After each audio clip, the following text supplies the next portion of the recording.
Keluarga Pak Joyo di tahun 2009 baru membeli sebuah rumah mewah di kawasan elit dengan harga yang murah. Pak Joyo sendiri memiliki istri yang bernama Ningrum. Anak perempuannya berumur 15 tahun bernama Syakila, dan anak keduanya laki-laki berumur 12 tahun yaitu Riko. Ternyata rumah yang dibeli Pak Joyo dengan harga murah tersebut sudah termasuk dengan beberapa barang-barang furnitur yang sengaja ditinggalkan oleh pemilik lamanya. Pak Joyo dan sekeluarga pun bahagia menyambut rumah baru mereka tersebut. Tapi, baru saja belum 1 bulan menempati rumah mewah itu, ada banyak kejadian-kejadian aneh yang menimpa keluarga Pak Joyo dan keluarga. Perlahan sebuah kebenaran terungkap, dan nampaknya kejadian-kejadian janggal itu semua berasal dari cermin kutukan yang sengaja ditinggal pemilik lama di rumah tersebut. Lantas bagaimana kisah selanjutnya keluarga Pak Joyo? Seperti biasa, langsung simak ke ceritanya. Pak Joyo berantusias menghubungi pihak perantara jual beli rumah setelah ia melihat kolom iklan baris yang dimuat di selebar koran. Sudah hampir sebulan ini Pak Joyo memang sedang mencari-cari sebuah rumah yang tepat untuk ia dan keluarganya tempati.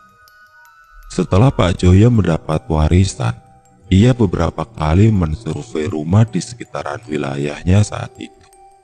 Namun entah mengapa, dari beberapa lokasi tersebut, belum ada satupun yang sreg di hati Pak Joyo. "Halo, Assalamualaikum." Di seberang sana terdengar suara pria dengan suara bariton menjawab telepon Pak Joyo. Pak Joyo segera memperkenalkan dirinya kepada orang tersebut, dan tanpa banyak basa-basi, Pak Joyo langsung menanyakan tentang iklan baris yang dimuat di koran. "Kita bertemu saja Pak untuk cek langsung rumahnya, biar sekalian saya jelaskan di sana," jawab si perantara penjual rumah yang kita samarkan namanya menjadi Pak Syafi'i. Berhubung lokasi janji temu antara Pak Joyo dan Pak Syafi'i ini tidak begitu jauh, Pak Joyo pun segera menyanggupi dengan membawa serta istri dan 2 anaknya. Di tengah perjalanan, istri dan 2 anaknya Pak Joyo ini terus bertanya-tanya kepada ayahnya bagaimana keadaan dan kondisi rumah yang akan mereka survei nanti. Pak Joyo sendiri tidak bisa menjawab pertanyaan mereka karena memang ia belum ada gambaran bagaimana dan di mana letak pastinya rumah itu.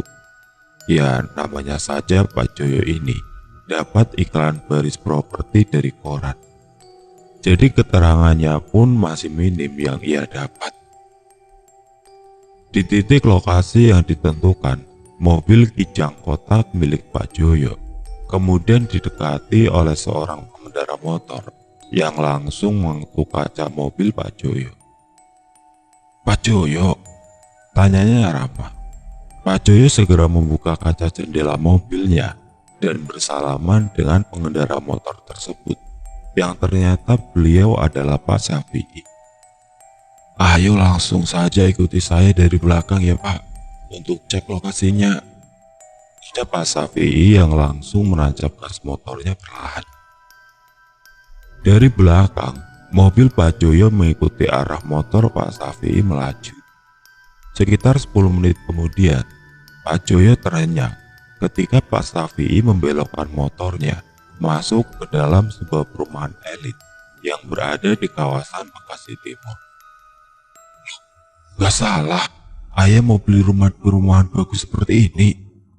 tanya istri Pak Joyo heran. "Ayah gak tahu mah, ayah aja baru pertama kali kesini kok," jawab Pak Joyo yang juga masih bertanya-tanya. Seketika mata Pak Joyo dan keluarganya mengamati jajaran rumah mewah yang ada di komplek perumahan tersebut. Hingga pada akhirnya, Motor Pak Safi'i diparkirkan di depan gerbang rumah tingkat dengan pilar-pilar besar beraksen arsitektur Eropa lama. "Mari Pak, silakan masuk. Ini rumahnya," ucap Pak Safi'i sambil membuka gerbang garasi. Sekilas rumah mewah itu terlihat tidak terlalu kotor, namun tidak juga terlalu rapi dari luar. Secara spesifik, aku gambarkan di sini.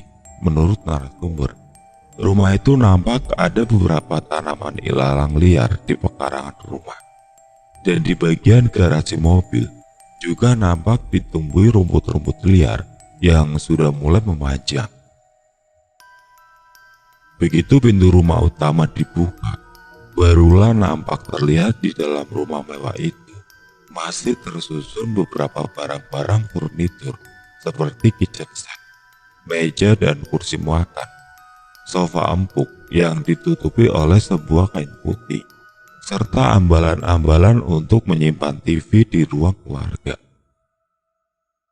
Setelah ditelusuri, rumah itu memiliki 1 kamar tidur utama, 2 kamar tidur anak, plus 1 kamar tidur untuk asisten rumah tangga, dan 3 kamar mandi.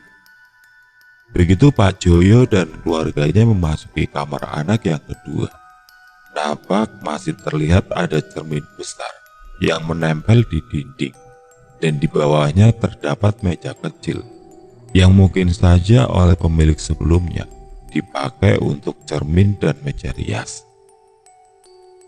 Shakila tidak sengaja melihat bayang dirinya yang terpantul dari cermin tersebut.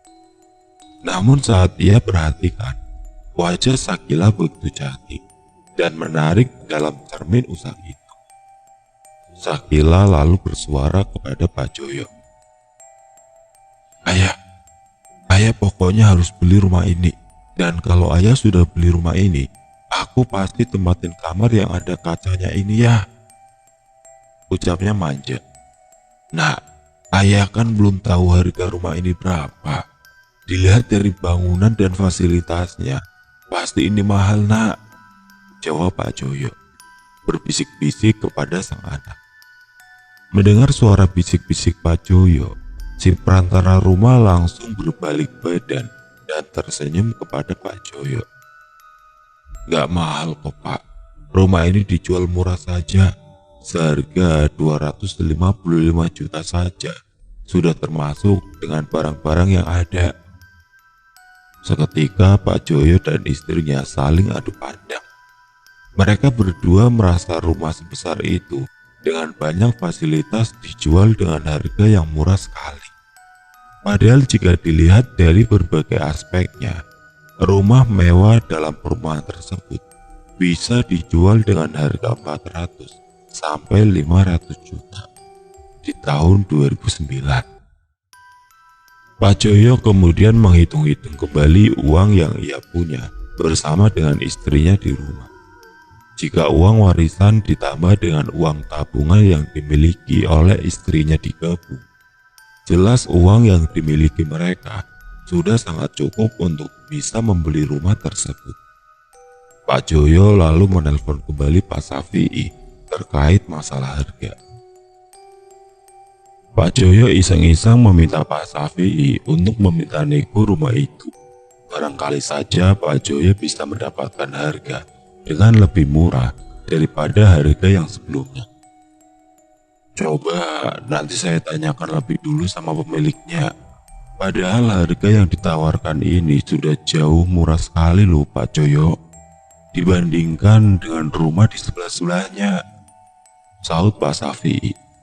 Sebenarnya Pak Joyo sendiri hanya iseng saja menego kembali.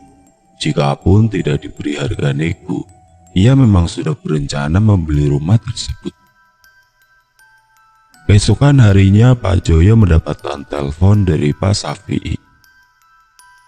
"Net, di harga 230 juta saja Pak." Jawaban Pak Safi'i itu langsung membuat Pak Joyo sekeluarga sumringah.